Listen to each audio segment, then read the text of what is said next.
Okay, welcome back to the East Idaho Therapy podcast that we're doing today. And we have Sara Stengel, who is a staff member here, therapist, and I'm going to have her talk about herself a little bit and tell us who she is, why she's with us, and what she's doing in her life.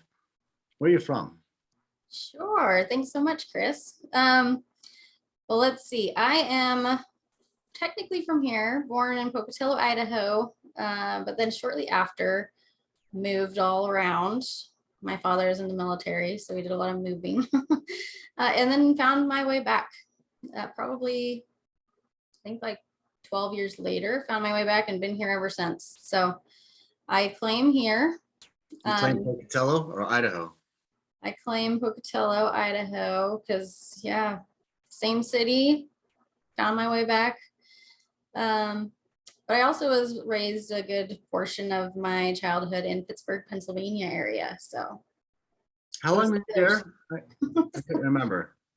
How long? Yeah. Let's see, 6 years. How old were you when you were back there? Were you a child at that time? Yeah, from about 6 to 12. No, 5 to 11. Yep, 5 to 11. So you're born in Pocatello, Idaho, then moved to Pittsburgh at age 5, and then came back at age 11 to Pocatello. No, I actually moved shortly after birth. I was born. Then we moved to South Carolina, lived there for a few years, then moved to Pittsburgh area, and then moved back. Okay. And what branch of the military was your dad in? Army for a greater portion, and then we moved into the National Guard later on. He was in the Army for, I should say military. He's in the military for over like 35 years, something like that. Oh, wow. He retired as a lieutenant colonel. It's a pretty dang big accomplishment. Yeah, that's awesome. That's awesome. Congratulations for him on that. Yeah. Right? I'm proud of him for sure. Yeah. And so you've been back here in Pocatello since when? Since 6th grade. Yeah. So since you were 11, you've been here. A long time. I would say how many years, but I'd probably age myself. You're youngin'. No, I'm kidding. About that. 23 years. No, 23 years. 23 years. So people will have to do the math. Yep. But it's good that you're not too young, right? Doing your job, because it's good to have a little bit of experience behind yourself to be able to know how to do the job better. So what brought you into being a counselor? Tell us a little bit more about that. Sure. Yeah. So like with most things in life, I feel like it was a seed planted and then watered over time with different things that happened my entire life. One of the starting aspects of it, the seed planting, I should say, would be my younger sister, who's actually adopted. She is blind and developmentally delayed. And I think that sparked an interest in me and just how powerful the mind is and how much of a difference it can make in each of our lives. So I think that kind of sparked it, just being a caretaker for her and helping her throughout life and being a support and just really noticing how wonderful she is in different ways. It's pretty amazing to me just how different our brains function and how different impacts it can have in our life. So that would be one of the seeds probably. And then from there on, I remember I took a psychology class as an elective in 7th grade or 9th grade, somewhere in junior high. And I just fell in love and I thought it was so interesting. And from that moment on, I knew I wanted to be in mental health. So you've had a passion about this since 7th grade. Yep. That was my goal. When I was a kid, I wanted to be a veterinarian because I loved animals. And then I learned that I would have to put them to sleep, and I was not about that. So moved on to something a little less morbid that I have to deal with. So you went to school. So did you graduate Pocatello High School, or where did you? I actually graduated from Highland High School. Highland High School. Okay, so Mhm. down there in Pocatello, And then and went then to you Idaho decided State.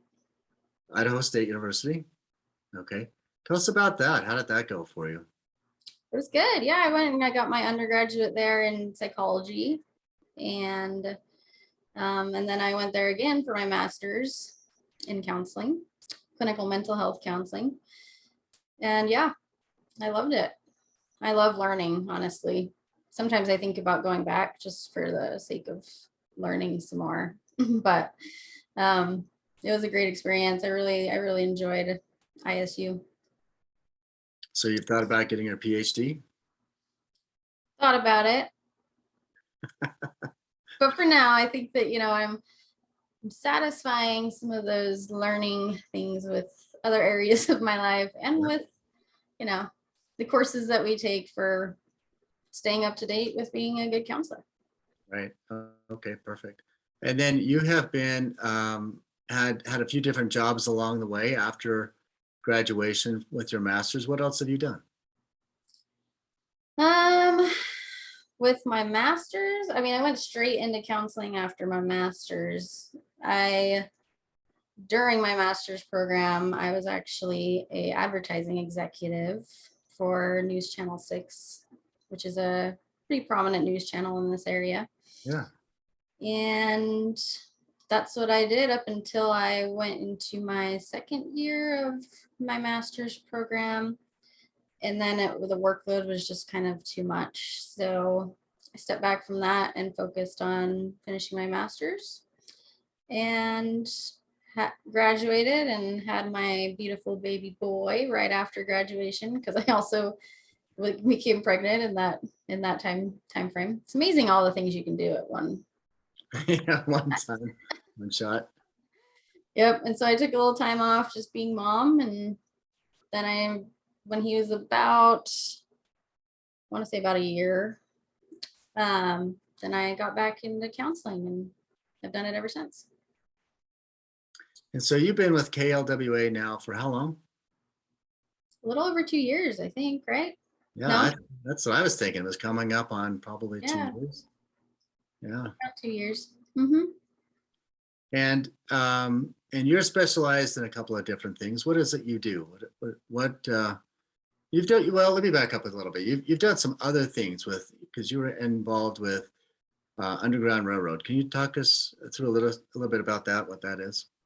Yeah. So Underground Railroad, it's a nonprofit organization that's really focused on helping to mitigate and decrease the amount of human sex trafficking, which is definitely a thing. I think, in recent years, it's become a little bit more known, but it's happened for a really long time. And because of organizations like Underground Railroad, Operation Underground Railroad is what it's called, it has really highlighted that and really brought it to more of an awareness for just the general public. So yeah, I've been involved in that and really just trying to increase awareness and trying to help as much as I can in that area. Because I've wondered about your experience with Operation Underground Railroad and being a counselor, and then being more specialized counselor with EMDR, which we're going to talk about today. So, because I'm wondering about how those three things come together, how they've come together in your mind. Right. Yeah.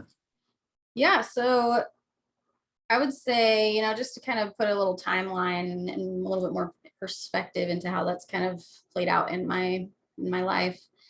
Um, it started with getting my degree in counseling and recognizing that I really had a lot of interest in trauma work. So I focused a lot of my studies and a lot of effort into trauma work and helping people to progress through trauma.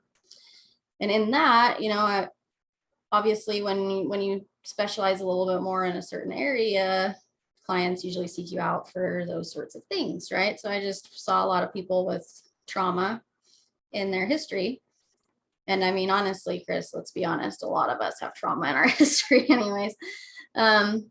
But yeah, so through working with clients in trauma, there were several human sex trafficking,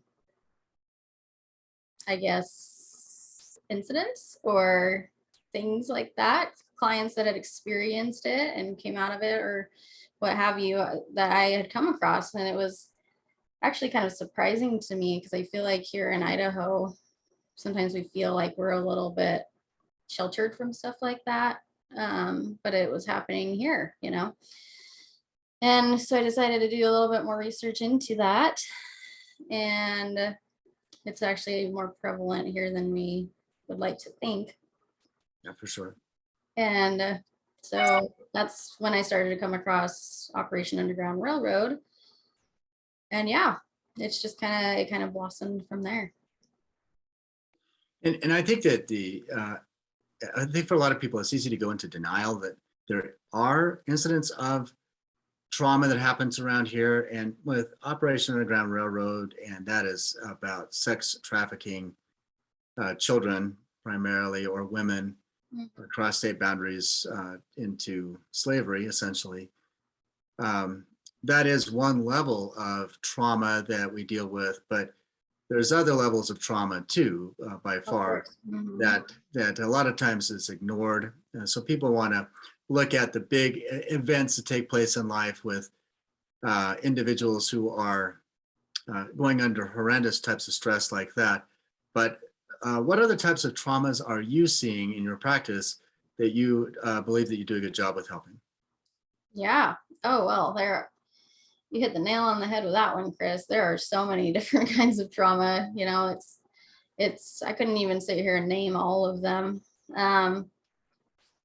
Trauma is a really interesting thing. I think that there's a lot of shame associated with trauma, especially not like big ones, you know, like if you weren't shot at or in a car accident or some sort of big horrific thing, then I think that there's a lot of shame that's placed on ourselves by society or just the way that we view things, that, you know, we should just get over it. We can just work through it.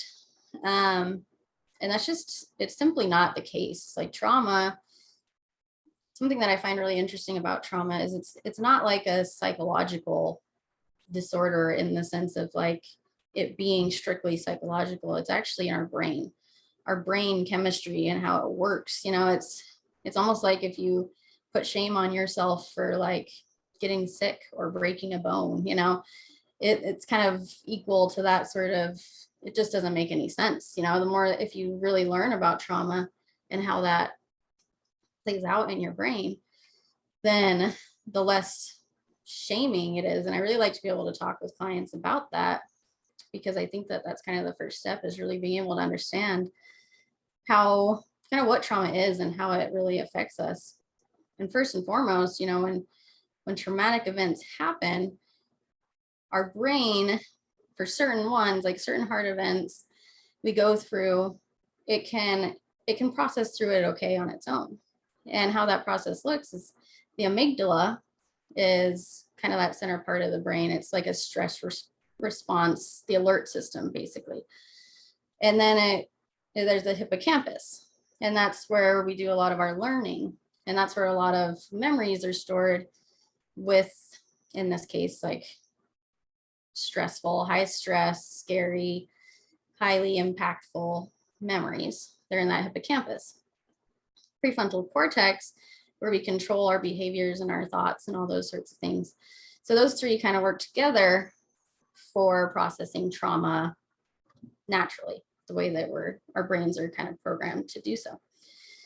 So what happens is, in traumatic situations, because of the high stress, our brains essentially, they just kind of short circuit. It doesn't store the memory like it would normal memories. And that's why in traumatic situations, there's those little things that come back and trigger us, right? We've all heard of the word trigger. they come in and they trigger us. And then we feel, even though logically we know we're not in that situation, our brain kind of tricks us to feel like we're in that situation all over again. So we get so many different responses, even, you know, with our bodies, feeling like we're back in that moment, feeling unsafe, and all those different kind of feelings that come along with that.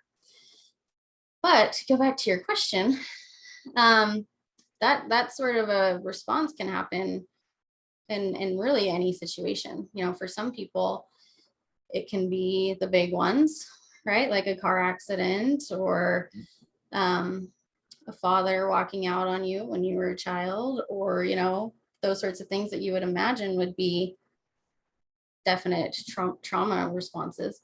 However, it can be other things too. It can be, you know, you're in 6th grade and like rehearsing, you're talking to the class about a presentation that you've done, and the class is laughing at you and making jokes about the fact that you have acne, right?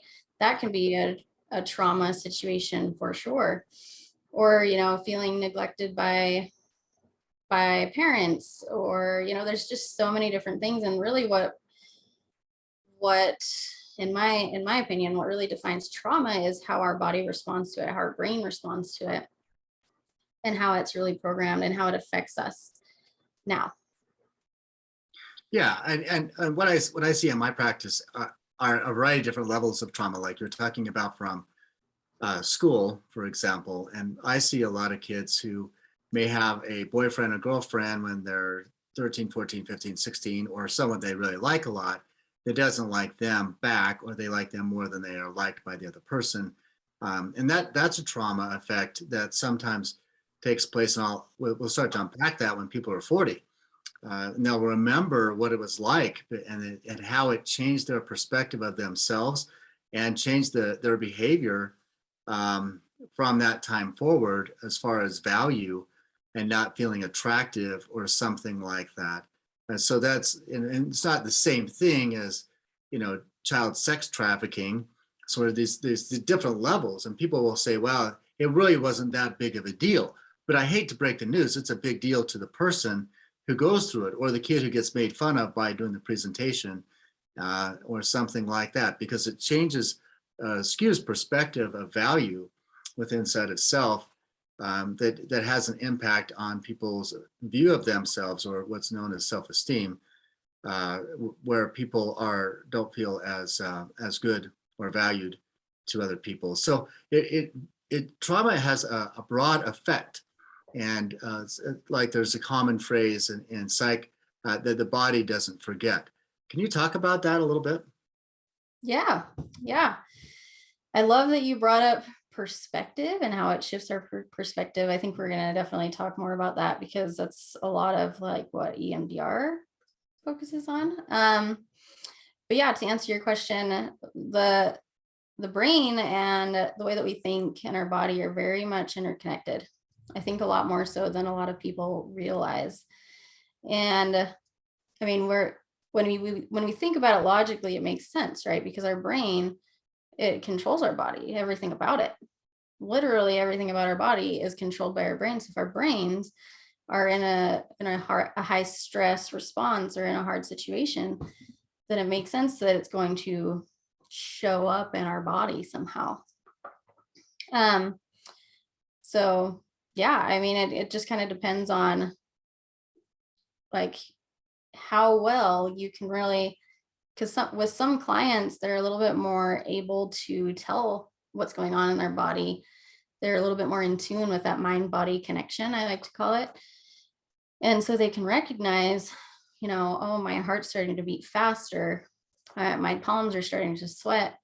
My neck is starting to feel hot, or my ears, or, you know, whatever it is, because everybody's could be a little bit different. There tends to be a pretty, I would say a pretty good amount of people who notice things in their chest area and their shoulders and their neck.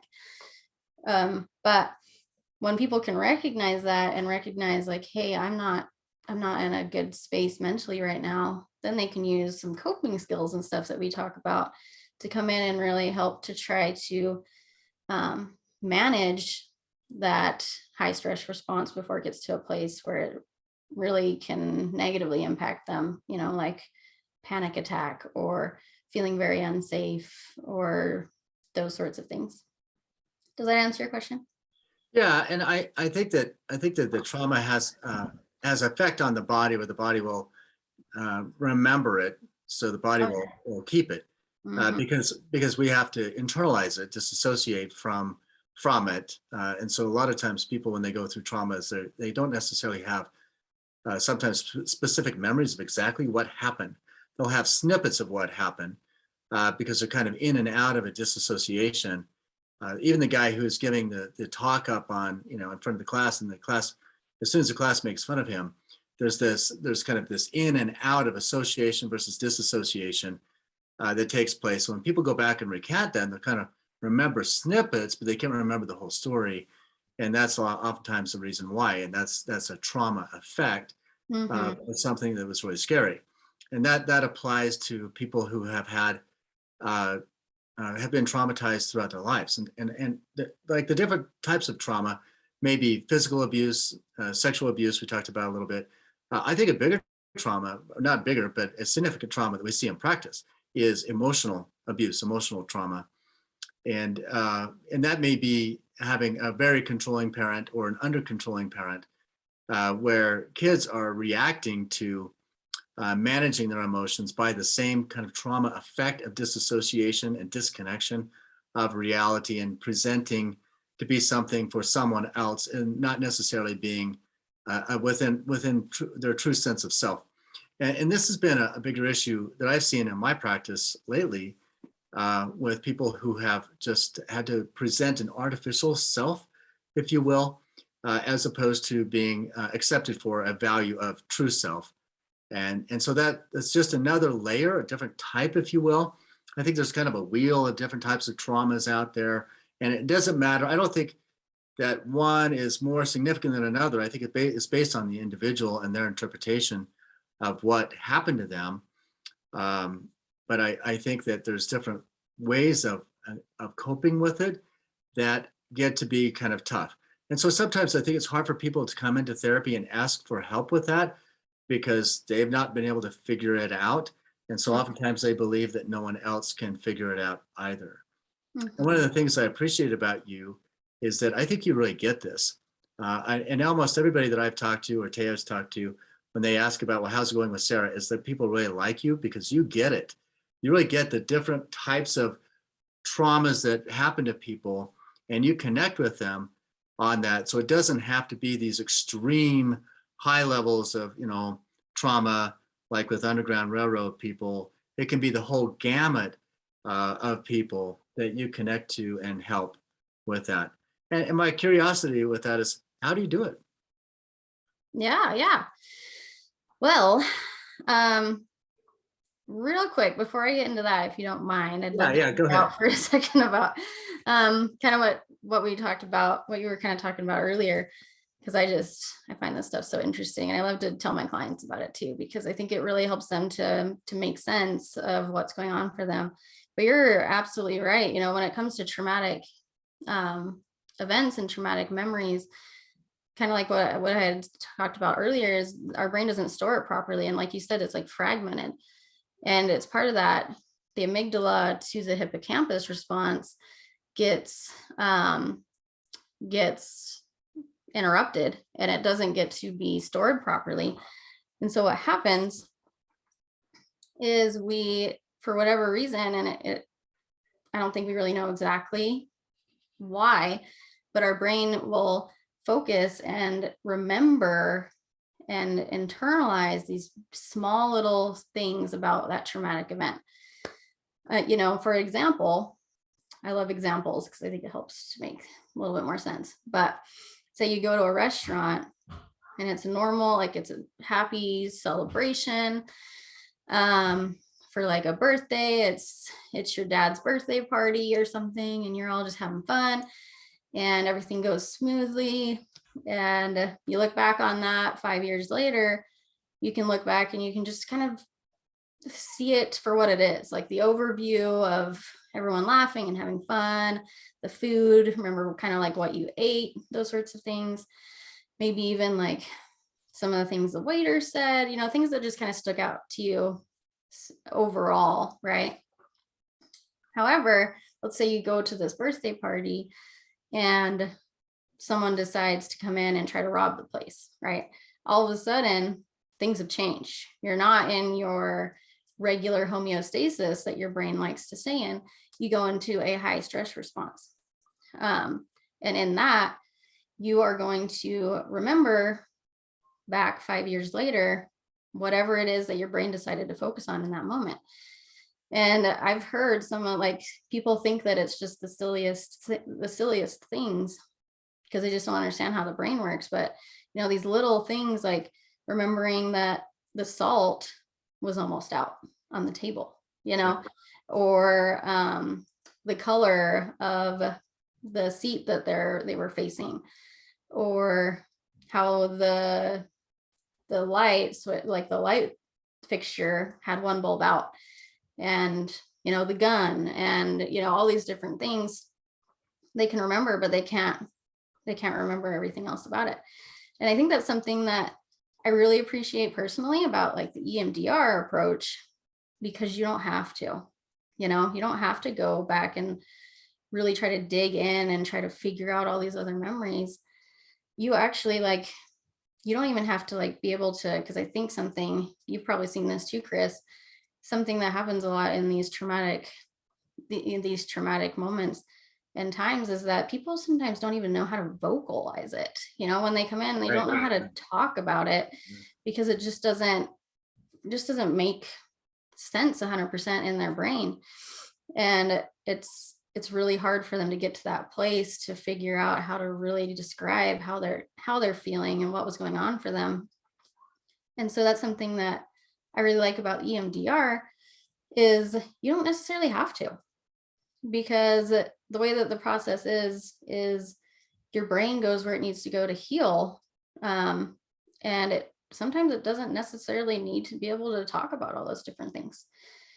So I find that really a fascinating piece of EMDR is that side of it. And I think that that's something that a lot of my clients have been able to really appreciate, because I don't challenge them. I don't make them feel like they need to face these things that they can't even really discuss themselves, or they don't feel comfortable, or for whatever reason, their brain is just not reaching it at that moment. Sometimes it does, sometimes the EMDR process helps to open those things up. And if so, 100%, yes, let's talk about that. However, if it's just not in the cards, then that's okay too. So I had to go through that really quick because I find that stuff so interesting. Yeah. And that's what's fantastic about EMDR. And give us a little bit more information about what that acronym is, what it stands for, maybe a little bit more history around that and why it works. Yeah, so EMDR, it stands for eye movement desensitization and reprocessing. I always struggle with that every time I say it, like desensitization. There we go. Okay. But yeah, so basically what it is, just kind of like one word phrase to kind of like, or one sentence phrase to kind of just help describe it. It is a bilateral stimulation in the brain that's used to help reprocess past memories that for whatever reason haven't really been stored properly. And with the bilateral stimulation in the brain, Chris, you're probably aware that there's different hemispheres in your brain, right? And what I mean by bilateral stimulation is that the hemispheres get lit up bilaterally, right? So with the way that the brain functions, like this hemisphere of your brain is connected to this part of this side of your body, and the opposite is true too. So that's what we use in the EMDR process to really help with reprocessing these past memories. And part of that being that the bilateral stimulation in and of itself is just a very calming and safe feeling. You know, I don't know if you've ever heard of the butterfly hug, but even just doing this, hugging yourself and tapping your shoulders bilaterally, it's a very calming, soothing experience that people can use just to help to calm themselves down. I've even, done bilateral, you're probably going to laugh about this, but I've even done bilateral stimulation in my dogs. I'll squeeze their paws bilaterally and you can just see them like start to calm down. And there's just something about that it's wired in our brain to be able to just feel more calm and more safe. And I think that EMDR is just it's a really, in my opinion, it's a much kinder, more safe feeling way of reprocessing and revisiting these past traumas, when compared to some of the other trauma treatments out there, because you kind of go from this bilateral stimulation to cognitively coming back. Bilateral stimulation lasts about 30 seconds. And then you cognitively come back and we talk about where you're at in your thinking process.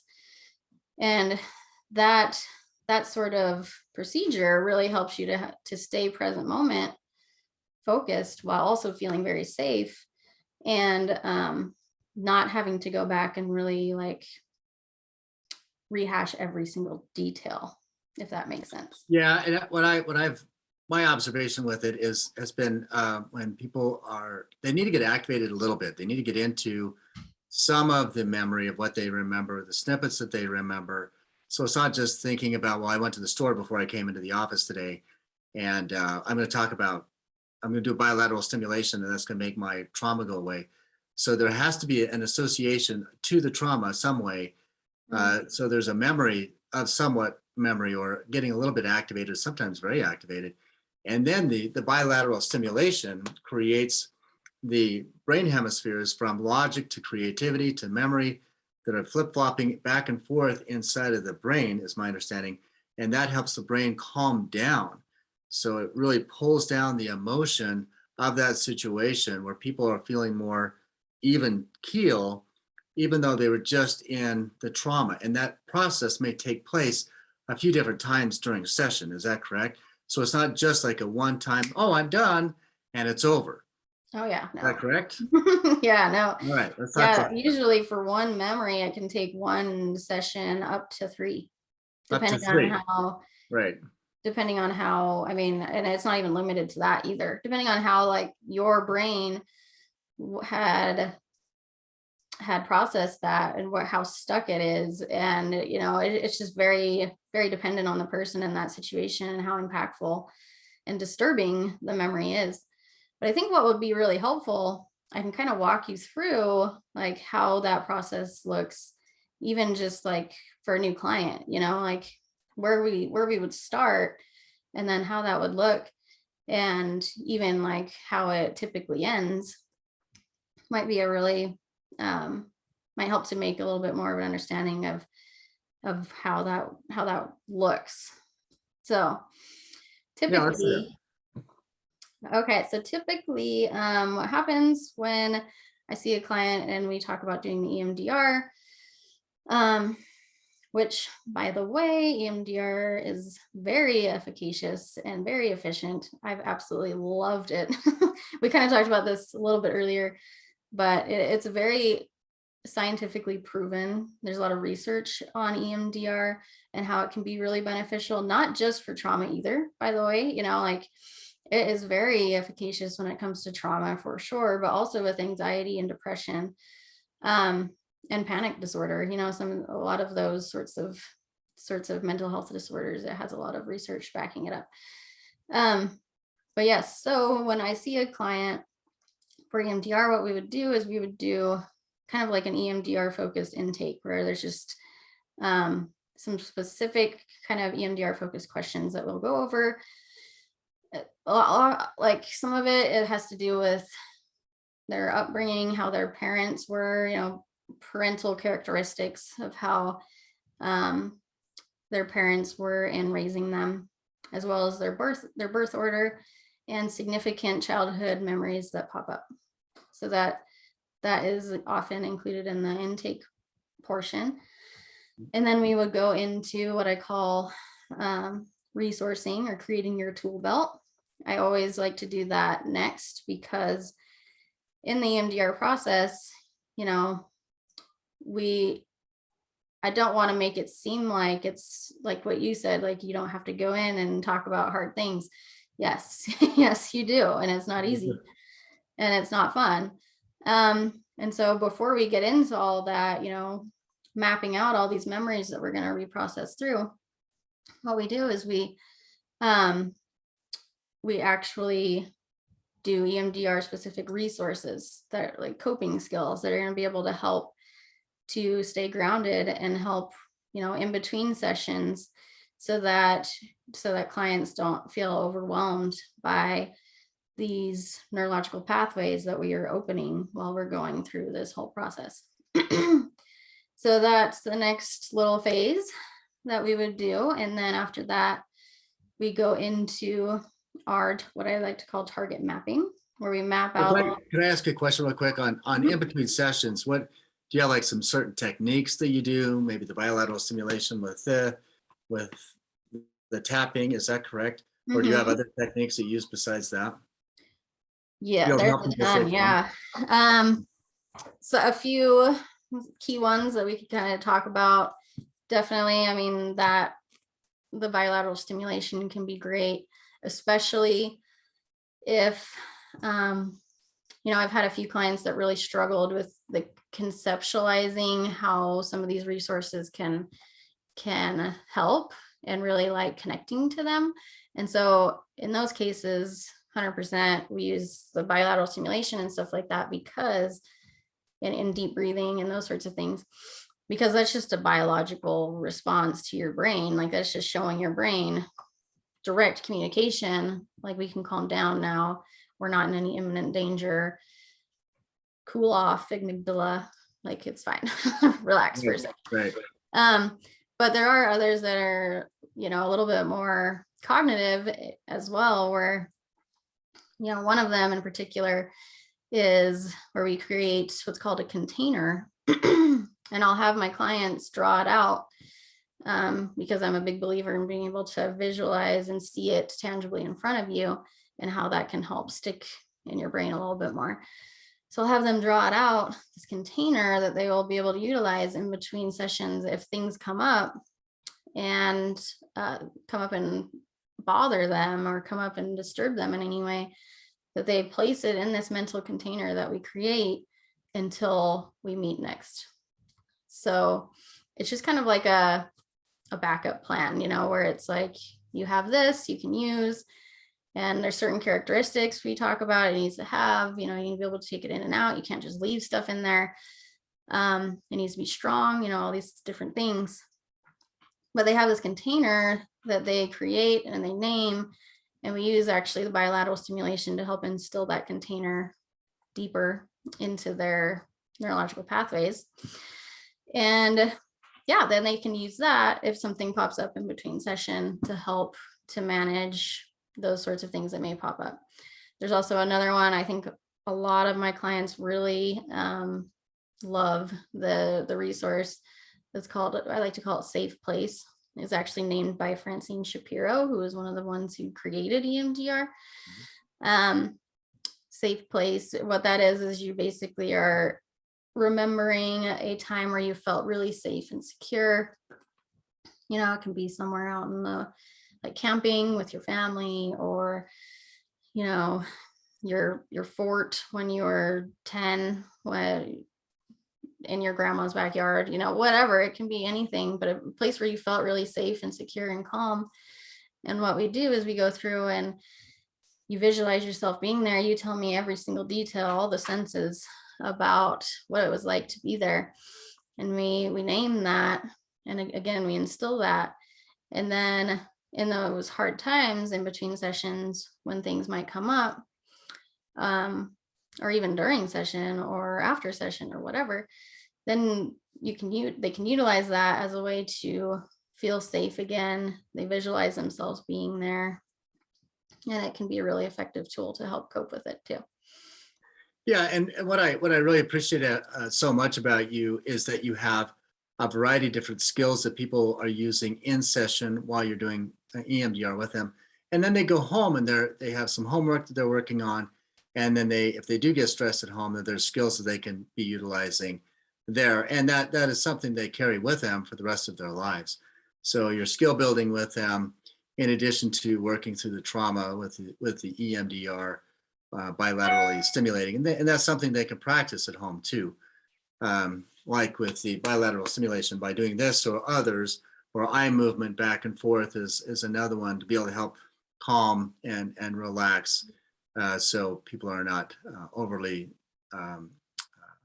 upset or associating to the trauma. The other thing that I wanted you to talk about a little bit is, as people work through their EMDR, is their association to the memory or the trigger effect doesn't necessarily have the same level of emotional impact. So, for example, working with someone who'd gone through EMDR, is their problem was really with a parent that they had difficulty with. And going through EMDR, there may have been a memory that may have popped up, but the feeling around that parent was not as reactive or responsive in a negative way, or interacting with that parent didn't, the level of reactivity that used to happen didn't really happen after that, or the feeling or the emotion of that events, those traumatic events, rather dissipated. And so these are the effects of EMDR treatment that I hear you describing. And so we've talked about some techniques and so forth, but what is the outcome? What is the effect? And what are you seeing? That's something that I've seen with people that I've known who've worked with it, is that there's no longer an emotional pressure by dealing with that situation or those triggers, if you will, and not having the effect. Which is a unique thing, without having to delve deeply into the trauma like other therapeutic approaches have. And this approach is rather effective and short term. You don't have to be in therapy for a long time to be able to get that effect, which is rather amazing in some ways. Hmm.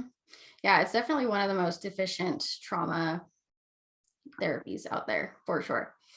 Um, yeah, that 100% right there. It's really pretty cool, the things that I've been able to see. I feel very blessed, honestly, to be a part of EMDR and to be able to be helping the people the way that I have been able to, and really watching them in this space. It's so empowering, I think, is a really great word for it. Like, they come in feeling defeated, and like these memories are winning, like they're just, they feel confused and overwhelmed, and then through this process they're able to really find their way out of it, and they do it themselves, which is even Yeah, better.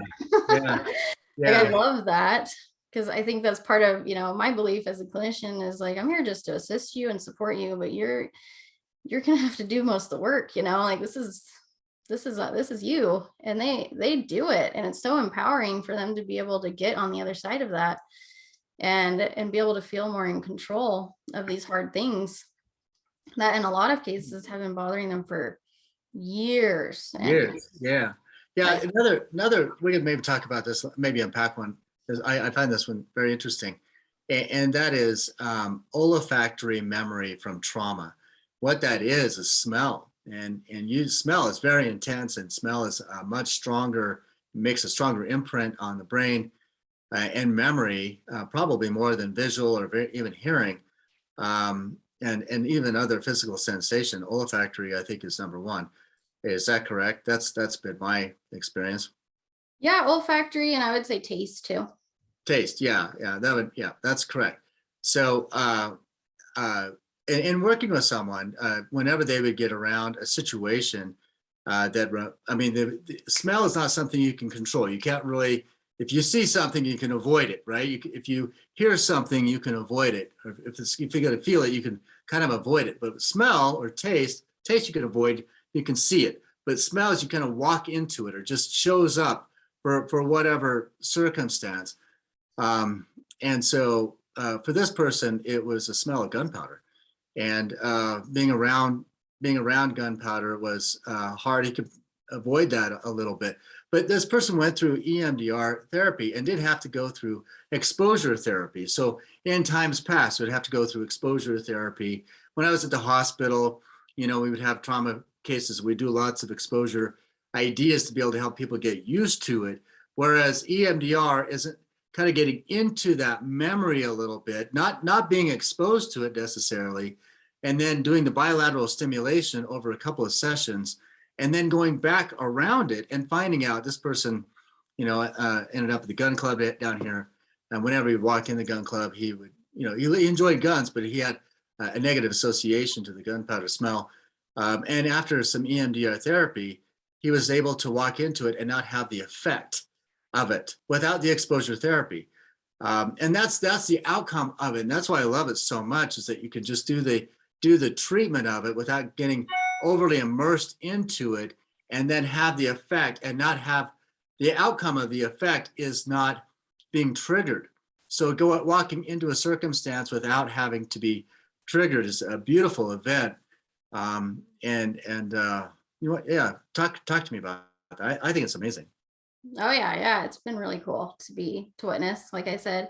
But I think it's going to make more sense too if I'll start a little bit before that into like how, when we get into like target mapping, how we go through and we name out all these different memories.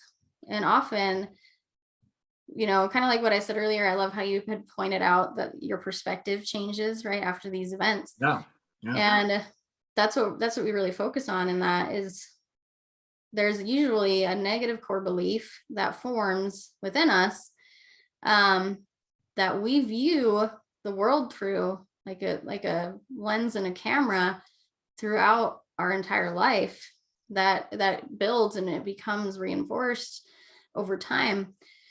That's why some people can have a negative experience as a child with, their father leaving them, let's just say, like something like that, a parent leaving them, and they're still able, they obviously have some struggles with that, but they're still able to live a pretty fulfilling life, and they're able to kind of work past that and, get to a better place.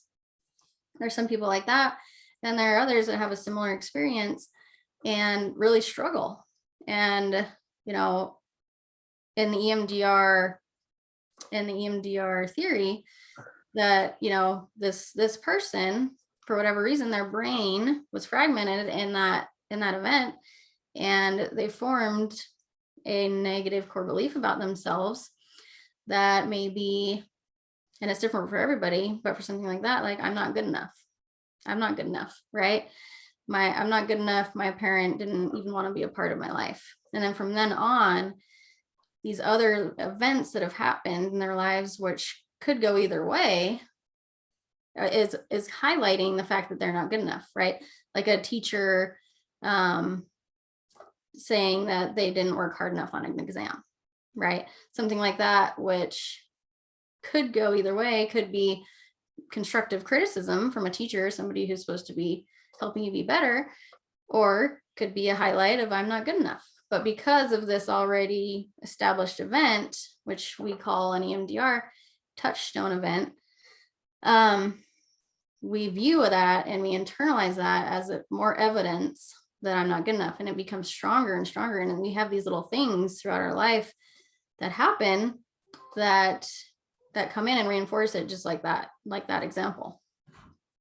And so what we do in this process, we figure out what that negative core belief is, whether it's I'm not safe, I'm not good enough, I'm not worthy, I'm not valued in relationships, I'm responsible. There's so many different ones that they can be. And we figure out what that negative core belief is, and then we go through and we map out all those little memories that are lasting in our minds that reinforced that negative core belief in us. And then in that EMDR reprocessing process, we go and we reprocess each and every one of those memories. which is really cool. It's really cool to see because, we start usually typically with a touchstone event. Yep. And sometimes when we start with a touchstone event and we go through a few others, those other ones that at the beginning of our EMDR sessions, like when we talked about it, they really bothered them. Like those memories, they stuck with them and they were disturbing. But by the time we're halfway through those memories, they don't bother them anymore. We don't even have to reprocess it because we're going through and we're reprocessing and taking away that emotionality, that disturbance level. And that's how we really measure and track throughout the EMDR process, is the disturbance level. And so we track that, we go through and we reprocess all those. Sometimes about halfway, 3/4 of the way through, they're already feeling so much better and less disturbed by that negative core belief that sometimes we don't even have to do the last few memories. It just kind of depends on the person. We sometimes will if there isn't, even a lower level of disturbance, for sure, any disturbance at all, and we're gonna still reprocess them. But it's really cool to be able to see how impactful these earlier memories on, and how we can go through those and work through those, and the emotionality, like you said, it gets taken out of that. And something that was disturbing, like level, I'll just kind of explain it to you. We measure it on a 0 to 10 scale, of 0 being not disturbing at all, 10 being very disturbing. And disturbing in these instances can mean anything, like scary, sad, upsetting, whatever, angry. Disturbance level can mean any of those things. It's just like, how much does it disturb you emotionally? And then it can go from something that was like an 8 to a 10 disturbance to like a 2. And without even touching those later ones, because we've already reprocessed the ones before that. But throughout like the session of reprocessing a memory, it can go from same sort of a thing. It can go from a 10 to, typically, if it starts off at a 10, it usually will take a couple sessions, right? And at the end of the session, they'll go from like a 10 to like a 6 or 7. And then the next session, we start off, we see where they're at, the disturbance level, and then we see how much lower we can get it during that session. And it just kind of keeps going down lower and lower.